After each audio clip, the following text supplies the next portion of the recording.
we are now looking at the top right of the menu bar, which, as you can see, has a couple of little icons here. And I just want to kind of show you what these icons are. Obviously, right here in the center is the time and the date.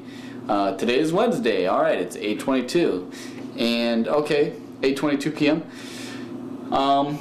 If you need to change that clock or change the day, you can just click on it once. It'll open up this box which says View as Analog, View as Digital, or Open Date and Time. I have it as digital, but you can also use the regular, second-hand kind of clock and change it to that, which is kind of hard to see. So I prefer the digital, and you can just select it and change it to whatever you want by opening up the date and time. Over here is your volume control. It kind of looks like a little speaker with some audio coming out, so that is your volume control. You can click that and adjust it, adjust the volume as you like. The volume control you also have on your keyboard, which is speakers on there as well.